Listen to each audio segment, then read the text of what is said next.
ஆதி திராவிடர் மற்றும் பழங்குடியினரை தொழில் முனைவோராக உயர்த்துவதற்கு ஆதி திராவிடர் மற்றும் பழங்குடியினருக்கான முதலமைச்சரின் சமூக பொருளாதார மேம்பாட்டு திட்டம் சிஎம்ஆர்ஐஸ் செயல்படுத்தப்படுகிறது. இத்திட்டத்தின் கீழ் 2024-25 நிதியாண்டில் 122 கோடி ரூபாய் மதிப்பிலான திட்டங்களுக்கு 50 கோடி ரூபாய் மானியமாக வழங்கப்பட்டு இதுவரை 2308 பயனாளிகள் பயனடைந்துள்ளனர். வரும் ஆண்டிற்கென 75 கோடி ரூபாய் நிதி ஒதுக்கீடு செய்யப்பட்டுள்ளது. ஆதி திராவிடர் குடியிருப்புகளில் அடிப்படை வசதிகளை ஏற்படுத்தி தர அயோத்திதாச பண்டிதர் குடியிருப்புகள் மேம்பாட்டு திட்டம் செயல்படுத்தப்படுகிறது.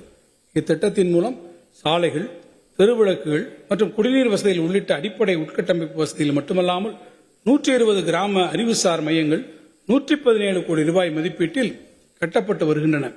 2025-26 ஆண்டிற்கான வரவு செலவு திட்ட மதிப்பீடுகளில் இத்திட்டத்தை செயல்படுத்திட 280 கோடி ரூபாய் நிதி ஒதுக்கீடு செய்யப்பட்டுள்ளது. ஆதி திராவிடர் மற்றும் பழங்குடியின மாணவர்களுக்கு உலகளாவிய கல்வி வாய்ப்புகளை விரிவுபடுத்த மாநில அரசு உறுதியாக செயல்பட்டு வருகிறது. கலை, அறிவியல், வணிகம், சட்டம், பொறியியல், மருத்துவம் போன்ற துறைகளில் முதுநிலை அல்லது ஆராய்ச்சி படிப்புகளை தொடரும் மாணவர்களின் நிதிச்சுமையை குறைத்து திறமையான மாணவர்கள் உலக புகழ்பெற்ற கல்வி நிறுவனங்களில் கல்வி கற்கும் வாய்ப்பை வழங்க அண்ணல் அம்பேத்கர் அயலக உயர்கல்வி திட்டத்தின் கீழ் 2025-26 நிதியாண்டில் 65 கோடி ரூபாய் நிதி ஒதுக்கப்படும். இவ்வரசு ஆதி திராவிடர் மற்றும் பழங்குடியின சமூகத்தைச் சார்ந்த பெண் விவசாய தொழிலாளர்களை நில உரிமையாளர்களாக உயர்த்த நன்னிலம் மகளிர் நில உரிமை திட்டத்தை அறிமுகப்படுத்தியுள்ளது. இத்திட்டத்தின் மூலம் பெண்களின் பொருளாதார பாதுகாப்பையும் சமூக நிலையில் அவர்களின் உயர்வை உறுதி செய்து அவர்களின் வாழ்வாதாரத்தை வலுப்படுத்தும் நோக்கில் 2025-26 ஆண்டில் இந்த திட்டத்திற்காக 20 கோடி ரூபாய் நிதி ஒதுக்கீடு செய்யப்பட்டுள்ளது. தமிழ்நாட்டில் 37 வகை தொல்குடியினர் தனிச்சிறப்பு மிக்க அடையாளத்துடன் கிழக்கு மற்றும் மேற்கு தொடர்ச்சி மலைகளிலும் சமவெளி பகுதிகளிலும் வாழ்கின்றனர். இவர்களின் ஒருங்கிணைந்த மேம்பாட்டிற்காக ஆண்டொன்றிற்கு 250 கோடி ரூபாய் நிதி ஒதுக்கீட்டில் 4 ஆண்டுகளுக்கு 1000 கோடி ரூபாய் மதிப்பீட்டில் தொல்குடி திட்டம் உருவாக்கி செயல்படுத்தப்பட்டு வருகிறது. பழங்குடியினரின் மரபுசார் அறிவினை பாதுகாத்து பயன்படுத்தி பல்லுயிர் பெருக்கத்தோடு கூடிய பழங்குடியினர் வாழ்வாதார கொள்கை ஒன்று உருவாக்கப்படும். முதற்கட்டமாக ஈரோடு மாவட்டம் பர்கூர், கடம்பூர் மலைப்பகுதிகள் மற்றும் கள்ளக்குறிச்சி மாவட்டம் கல்வராயன் மலைப்பகுதிகளில் அரசின் நலத்திட்டங்களை ஒருங்கிணைத்து பழங்குடி மக்களுக்கு திட்டப்பயன்கள் வழங்கப்படுவதை உறுதி செய்வதோடு அப்பகுதிகளுக்கேற்ற சிறப்பு திட்டங்களை நிறைவேற்றிட 2025-26 ஆண்டிற்கான வரவு செலவு திட்ட மதிப்பீடுகளில் 10 கோடி ரூபாய் நிதி ஒதுக்கீடு செய்யப்பட்டுள்ளது. ஆதி திராவிடர் மற்றும் பழங்குடியின மாணவர்களுக்கு உயர்கல்விக்கான உதவித்தொகை வழங்குவதற்காக இந்த வரவு செலவு திட்டத்தில் 733 கோடி ரூபாய் ஒதுக்கீடு செய்யப்பட்டுள்ளது. இந்த வரவு செலவு திட்ட மதிப்பீடுகளில் ஆதி திராவிடர் மற்றும் பழங்குடியினர் நலத்துறைக்கு 3924 கோடி ரூபாய் ஒதுக்கீடு செய்யப்பட்டுள்ளது. சமூக நல்லிணக்க ஊராட்சி விருது சாதி பாகுபாடற்ற சமூக நல்லிணக்கத்தையும் சமூக ஒற்றுமையையும் கடைபிடிக்கும் ஊராட்சிகளை ஊக்குவித்து கௌரவிக்கும் வகையில் தகுதி படைத்த 10 ஊராட்சிகளுக்கு தலா 1 கோடி ரூபாய் ஊக்கத்தொகையுடன் கூடிய சமூக நல்லிணக்க ஊராட்சிக்கான விருதுகள் வழங்கப்படும். உரிய செயல்திறன் அளவீடுகள் மற்றும் நல்லிணக்க தரவுகள் மூலம் இந்த ஊராட்சிகள் தேர்வு செய்யப்படும். பிற்படுத்தப்பட்டோர், மிகவும் பிற்படுத்தப்பட்டோர் மற்றும் சீர்மரபினர் நலன் சமூக நீதியின் பிறப்பிடமான தமிழ்நாட்டில் நாட்டிற்கே முன்னோடியாக பல்வேறு நலத்திட்டங்களை இந்த அரசு செயல்படுத்தி வருகிறது.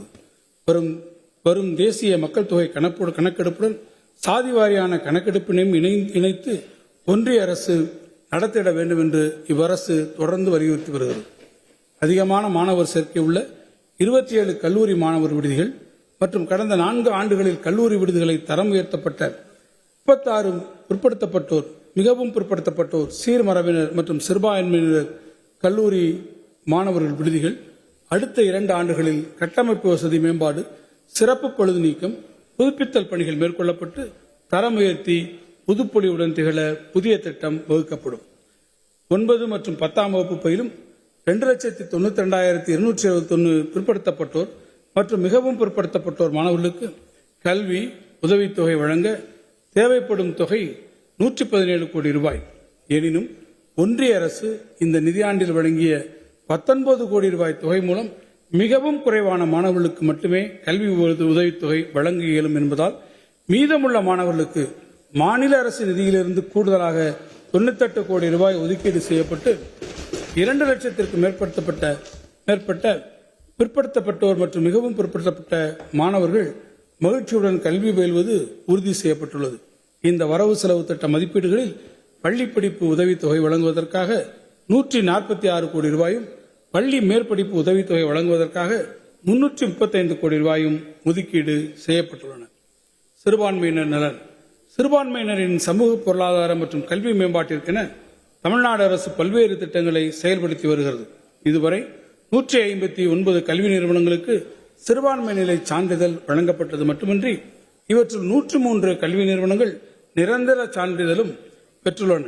ஒன்றிய அரசு சிறுபான்மையின மாணவர்களுக்கு வழங்கி வந்த கல்வி உதவித்தொகையினை கடந்த 2022ஆம் ஆண்டு முதல் நிறுத்திவிட்டாலும் தமிழ்நாடு அரசு வக்ஃப் வாரியத்திற்கு வழங்கிய 12 கோடி ரூபாய் நிதியை கொண்டு 1 லட்சத்திற்கும் மேற்பட்ட 1 முதல் 8ஆம் வகுப்பு வரை அரசு மற்றும் அரசு உதவி பெறும் பள்ளிகளில் பயிலும் சிறுபான்மையின மாணவர்களுக்கு கல்வி உதவித்தொகை வழங்கப்பட்டு வருகிறது. பழமை வாய்ந்த பள்ளிவாசல்களையும் தர்காக்களையும் பழுது பார்ப்பதற்கும் சீரமைப்பதற்கும் வரும் நிதியாண்டில் 10 கோடி ரூபாய் மானியம் வழங்கப்படும். அதேபோன்று பழமையான தேவாலயங்களை பழுது பார்ப்பதற்கும் சீரமைப்பதற்கும் இந்த ஆண்டு 10 கோடி ரூபாய் மானியம் வழங்கப்படும். இந்த வரவு செலவு திட்ட மதிப்பீடுகளில் பிற்படுத்தப்பட்டோர், மிகவும் பிற்படுத்தப்பட்டோர் மற்றும் சிறுபான்மையினர் நலத்துறைக்கு 1563 கோடி ரூபாய் ஒதுக்கீடு செய்யப்பட்டுள்ளது.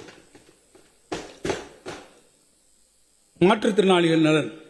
மாற்றுத்திறனாளிகள் நலனுக்காக சமூக பாதுகாப்பு அளித்தல், சிறப்பு கல்வி, தொழிற்பயிற்சி அளித்தல், சுய வேலைவாய்ப்பு அளித்தல், உதவி உபகரணங்கள் வழங்குதல், தடையற்ற சூழல் அமைத்தல் மற்றும் சிறப்பு பள்ளிகள், இல்லங்கள் ஆகியவற்றின் உள்கட்டமைப்பு வசதிகளை மேம்படுத்தல் உள்ளிட்ட பல்வேறு நடவடிக்கைகளுக்கான திட்டங்கள் செயல்படுத்தப்பட்டு வருகின்றன. அரசு பணியாளர்களுக்கான தேர்வுகளில் மாற்றுத்திறனாளிகளுக்கென நடைமுறைப்படுத்தப்பட்டு வரும் 4% இடஒதுக்கீடு மூலம் கடந்த 4 ஆண்டுகளில் இதுவரை 1493 மாற்றுத்திறனாளிகள் அரசு பணியினை பெற்றுள்ளனர். அதேபோன்று மாற்றுத்திறனாளிகளை பணியமர்த்துவதை தனியார் துறைகளிலும் ஊக்குவிக்கும் பொருட்டு தனியார் நிறுவனங்கள் ஒவ்வொன்றும் குறைந்தது 10 மாற்றுத்திறனாளிகளை பணியமர்த்தியிருந்தால் அத்தகைய நிறுவனங்களுக்கு மாதந்தோறும் ஒரு நபருக்கு 2000 ரூபாய் வீதம் ஊதிய மானியத்தினை ஒரு ஆண்டிற்கு அரசு வழங்கும். உலக வங்கியின் கடன் உதவியுடன் செயல்படுத்தப்பட்டு வரும் தமிழ்நாடு மாற்றுத்திறனாளிகளின் உரிமை திட்டத்தின் ரைட்ஸ் மூலம் 2024-25ஆம் ஆண்டு நிதியாண்டில் 5 மாவட்டங்களில் முதற்கட்டமாக 10 வருவாய் கோட்ட அளவிலான ஒருங்கிணைந்த சேவை மையங்களும் 38 வட்டார அளவிலான சேவை மையங்களும் தொடங்கப்பெற்று மாற்றுத்திறனாளிகளின் மறுவாழ்வு தேவைகளை நிறைவேற்றும் வகையில் 6 வகையான மறுவாழ்வு சிகிச்சைகள் வழங்கப்பட்டு வருகின்றன. இத்திட்டத்தில் 2025-26ஆம் ஆண்டில் 60 கோடி ரூபாய் மதிப்பீட்டில் அனைத்து மாவட்டங்களிலும் 82 வருவாய் கோட்ட அளவிலான ஒருங்கிணைந்த சேவை மையங்களும் 400 வட்டார அளவிலான ஒருங்கிணைந்த சேவை மையங்களும் ஏற்படுத்தப்படும். மாற்றுத்திறனாளிகள் தற்சார்புடன் இயல்பு நிலைக்கு நிகரான செயல்பாடுகளை மேற்கொள்ள உதவும் வகையில் உயர் தொழில்நுட்பத்துடன் மேம்படுத்தப்பட்ட திறன்மிகு கண்ணாடிகள் ஸ்மார்ட் விஷன் கிளாஸஸ், அறிவுசார் மாற்றுத்திறன் குழந்தைகளுக்கான கற்பிக்கும் உபகரண பெட்டம் TLM கிட், நிற்க இயலாத மாற்றுத்திறனாளிகளுக்கு உதவும் நவீன உபகரணங்கள் உள்ளிட்ட பல்வேறு நவீன கருவிகள் அனைத்து வகை மாற்றுத்திறனாளிகளின் தேவைக்கேற்ப வழங்கும் திட்டம் 125 கோடி ரூபாய் செலவில் செயல்படுத்தப்படும். இத்திட்டம் மாற்றுத்திறனாளிகளின் வாழ்க்கை தரத்தை மேலும் செம்மைப்படுத்தும். மாநிலத்தில் உள்ள அனைத்து வகை உள்ளாட்சி அமைப்புகளிலும் மாற்றுத்திறனாளிகளுக்கு நியமன முறையில் உரிய பிரதிநிதித்துவம் வழங்கிடும் வகையில் நடப்பு சட்டமன்ற கூட்டத்தொடரில் தக்க சட்ட முன்வடிவு அறிமுகப்படுத்தப்படும். இதன் மூலம் மாற்றுத்திறனாளிகளின் குரல் உள்ளாட்சி அமைப்புகளில் ஒலிப்பது மட்டுமின்றி அவர்கள் உள்ளாட்சி நிர்வாகத்தை வழிநடத்தும் வல்லமை பெற்றவர்களாகவும் திகழ்வார்கள். இந்த வரவு செலவு திட்ட மதிப்பீடுகளில் மாற்றுத்திறனாளிகள் நலத்துறைக்கு 1433 கோடி ரூபாய் ஒதுக்கீடு செய்யப்பட்டுள்ளது. தந்தி டிவியை உங்கள் கேபிள் டிவி ஆபரேட்டரிடம் இலவசமாக கேட்டு பெறுங்கள்.